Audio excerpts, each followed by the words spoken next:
Hello everyone. So do you know what I want to talk more about lately? Data. How about some weapon data? Today I'm going to do a special event looking at a top level major tournament where we managed to get weapon data for every main, sub, and special weapon used in every single round, and we can talk about it. This is a representation of what the meta looks like at top level in Western Splatoon. So I hope you're looking forward to it. I will preface that this is mostly going to be a data-driven video with a little bit of talk after about how this matters for levels outside of top level, which will mostly use the example of Genesis X. I do have an entire video planned reviewing competitive Splatoon 3 since it stayed mostly stagnant for a while, but I will leave that for a later date. Today, it is time to focus on the data, and if you guys like this, let me know because there is a major of this style every 3 months, and I would not mind doing this again to see how things change. So without any further ado, let's get started. So the basics of how this tournament works is teams are able to earn points throughout a roughly 2.5-month season, and then the 12 teams with the highest points are invited to this major, which is Splat Zones only because that's the most popular format right now at this level of play, and they compete. And so we grabbed every single weapon, Ollie threw them into Google Docs, and this is the usage rate chart for main weapons, sub weapons, and special weapons. Before we get into the full analysis, I want to talk to you about an awesome LAN coming up called Low Tide City. Low Tide City is a LAN tournament that I went to last year, being held again in the Kalahari Resort in Round Rock, Texas in a couple of months. Whether you're looking for just the tournament or something else, I think everyone could find something they're interested in. This is the last year the event will be running, so don't miss out if you want to check it out. Low Tide City has a water park, vendors, and is really cool to meet a lot of players and staff that make a huge difference in our community. This year's LTC will be held on May 11th and 12th. And I encourage you to go if you are able. You can find links in the description to sign up, and the Splatlands Discord has all the updates on Low Tide City, which can help you find teammates. It'll also be in the description. If any of you guys have gone to a LAN recently, then feel free to let me know your experience in the comments. I'd love to hear about it. It's an amazing experience and a great way to get started in competitive Splatoon. And now back to the analysis. So first off, let's talk about the special weapons. Out of the total 19 specials in the game, 13 of them saw use, some of which barely at all, which include the Booyah Bomb, Kraken, Splatter Color Screen,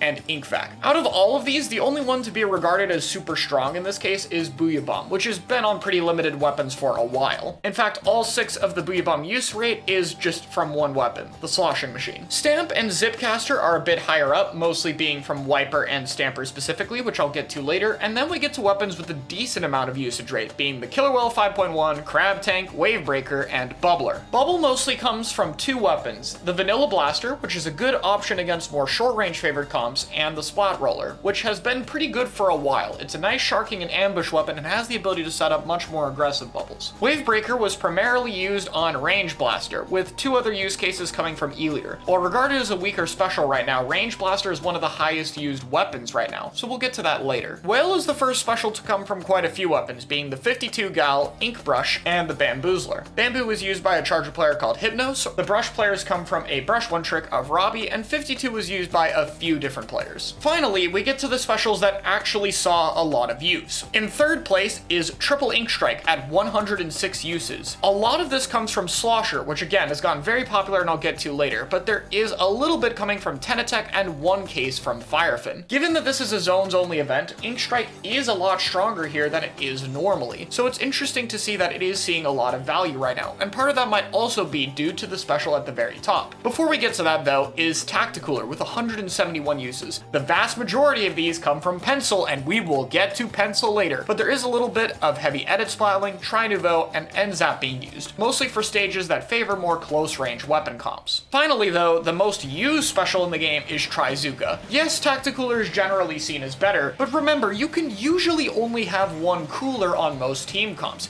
It's much easier to stack into multiple Trizukas. The other reason for Trizuka's insane usage rate is the weapons it's on. Splattershot, Sorella 10, and Neo Machine were the 2nd, 4th, and 5th most used weapons respectively, all having Zuka. And you don't have to go much further down until you get Squeezer, which also has the special. Trizuka is not only one of the best specials in the game right now, but it's also on way more viable options than some of the other specials like Crab Tank and Inkjet, so we see a lot more of it. You might have noticed that I skipped over Crab in this one. Crab only has 41 usage points, which is a little bit lower than you might expect, and is on a lot of other strong weapons as well, mainly the Splash-O-Matic, Splat Dualies, and Splatana Stamper Nouveau, which all all saw some degree of use in this tournament. However, the insane amount of Trizookas, which is such a good counter to the special, might provide a good explanation as to why we're seeing so little of it. I don't have too much to say on the sub-weapon chart. Bombs are overall more dominant, and the only thing really disputing this is Sprinkler and Ink Mine. Ink Mine isn't that high, and while Sprinkler seems really awesome on paper, it turns out that all 148 Sprinkler uses are actually just from pencil, 1 out of 10 Sprinkler weapons in the game. So in this case, it's kind of being carried by one weapon rather than Sprinkler itself actually being insane. There were a few subs that saw no usage, mainly Dart, Rip Dart, but outside of that, there's nothing too surprising here. On to the main weapons. There are a few here that are a bit niche of use cases that I'm going to skip over. We saw E-Liter and Zekofin for a few of the Charger favored maps, mainly Crableg. Carbon Deco and Tri Nouveau is the same thing, but for short range maps. Brush Nouveau was used one time from the Brush player. 96 Deco and Foil Squeezer are more interesting weapons to have drop off, since obviously 96 Deco provides a lot less utility in zone since it's Kraken's weakest mode, and Foil Squeezer sees a lot less use because, well, Vanilla Squeezer has Zuzuka. The Vanilla Sloshing Machine, even in zone, seems to be losing pretty heavily to the Neo Machine, only being used 6 times compared to that weapon's 38. Right now, midline Slayer weapons are very popular, and so those that can get a lot of value bring a lot to the table, and it seems like in this case, Neo Machine's kit provides a lot more utility, since Point Sensor works very well with double Zuka comms to make it more reliable, as well as doubling as the second Zuka in itself. And while it lacks Fizzy Bomb, which could be seen as a lot better, the special is 30 points cheaper. Personally, I still think the Vanilla Machine is better, but the usage rate seems to indicate that people are pretty heavily favoring the other one. Up on the list, I mentioned Brush and Bamboo already. Heavy Edit Splatling is seeing a good bit of use for the non-pencil maps, things like Sturgeon Shipyard, Flounder Heights, or even Undertow, for example, so it seems to be the main pick there, and I definitely see it as one of the better, cooler options. Zap is still a little bit more popular than it, but I think it's more of a comfort pick for many teams right now. I only see Edit passing it as time goes on. Dualies and Blaster are both situational picks. Dualies have been falling off a bit since Zuka's gotten a bit more popular, which means Shot has been outdoing it a bit, but it still has some use cases, and Blaster is a similar deal, being great against shorter range comps, but dropping off a bit more compared to Range Blaster, which does a lot better against the more mid-range comps for fighting. Splatana Wiper saw a bit of use, mainly from the team I coach, Moonlight, as a counter pick option. In this case, it was used primarily against Black Lotus, a team that ran both Tenebrella and Blaster. Both the Torpedo and Wiper itself are really good against specific, slower, low fire rate weapon classes, which paired with Wiper's speed makes it an excellent counter pick option depending on what you're fighting. It's one of those weapons that are good in the right situations only. Both Stamper and Stamper Nouveau have dropped off a lot since their most recent nerf. Other options have seemed to surpass it a little bit. There is a lot of competition for this mid-range slaying role, and this is the first time Stampers have dropped off a bit. It's not as much as it seems, since obviously this is spread out among 2 kits, and with both of them combined, 23 pretty much matches that of Squeezer, but it is on a bit of a downward trend, and considering how hard Stamper is at top level, I'm not surprised if people gravitate to other options if they're seen as both easier and better. Tenatech Splattershot saw a little bit of usage for Tri-Strike, though we mostly see the V-Shot kit over it. It seems to be a map-dependent thing. Splat Roller, on the other hand, I'll get into later, because it saw use in another tournament that I'll briefly bring up in terms of its use case, but it's worth noting that these specific one-trick weapons do still have a little bit of them that are seeing some use. 52 Gal and Splash-O-Matic seem to be popular shooter flex picks for crab maps or maps where wall can be very strong to fight, and yeah, Gal being 200p did not really hurt its ability to see use in this tournament. What a shocker. For how good Squeezer seems to be right now, it's probably the most underrepresented weapon in this tournament, only seeing use 23 times. I think it does speak to the weapon's difficulty at times, but it could also be that it's difficult to fit into comps. Squeezer, especially after the nerfs, doesn't get a lot of specials and doesn't paint a lot, so what you can run with it is very limited. And there are weapons on this list, including higher up, that don't like playing with Squeezer as much or are very difficult to play with it. Range Blaster continues to grow in popularity, being at 27 total throughout the tournament. It's a pretty solid zones weapon right now that is pretty much what you pick to get kills. Compared to the other mid-range Slayer options, this has the weakest kit out of all of them. However, it has one of the strongest main weapons, being very good at bullying most of the other mid-range weapons as well as being a strong area of effect choice. I think there's a chance we might see more of it, or it might drop off compared to the next weapon on this list, Neo Machine. I've already talked about this weapon, so I'll keep it brief here, but this is definitely going to be a contest of if Neo Machine's better kit is more worth it compared to Range Blaster's stronger main weapon, which right now, the kit seems to be more worth it. Now, I've talked a little bit about some weapon specialists, but 10 might be the best example of this. There were 5 10 players shown in this tournament, which you can find on screen here. They didn't play it for every match, but the sheer amount of them definitely led to a bit of a popularity parry increase, which might be a bit disproportional to the weapon spot. That being said, it also might not be. I think pretty highly of 10. Its shield may only block one Zuka shot, but the ability to get rid of the first nearly unreactable shot is a huge bonus. And it still gets quite a lot of Zukas itself, and its shield is very powerful at shaping team fights, especially since bombs are a bit lower with how many mid-range options we have, generally being more ink-hungry weapons. So maybe 10 is a trend we will see continue to get positive. Out of all the mid-range Slayer weapons though, we do have a winner, and that by a large margin seems to be Slosher. Slosher's main weapon is incredibly strong right now, dealing a consistent 70 damage or 50 at absolute lowest, which is insanely easy to combo off of it. It has a solid hitbox and a very fast combo with its Splat Bomb, which provides a lot of threat potential. Tri-Strike also works pretty well in this meta. It's not as committal, so it has a bit of an easier time against Zuka, as well as provides some much needed pain, which is important since we're not running specials like Crab that normally provide that, so it's become a bit more valuable. While I still think Strike has a lot of downsides, Slosher as a main weapon package clearly has a lot it brings to the table. In second place is the Splatter Shot, one of your main weapons for picking Zuka, and it provides the most flexibility in team comps. It's not going to fight as well as so many of the other weapons we've just covered, but it is going to get a lot of Zuka, output a lot of bombs, and move fairly quickly, giving it plenty of reasons to be picked and is the main short-range option we see right now. That being said, it can't touch the popularity of the #1 weapon in the game, Snipe Rider, with 148 uses being picked in team comps a total of 88% of the time. To show Pencil's dominance real quick, let's compare it against every other backline and cooler weapon. Pencil was picked 148 times. The total amount of backline weapons in the game that got picked was 151, meaning that Pencil was picked a total of 98% compared to every other backliner combined. When comparing it against other cooler weapons, there was a total of 148 Pencil picks and 171 cooler weapons picked, meaning out of all the cooler options in the game, Pencil is being picked 86.5% of the time. So when I say it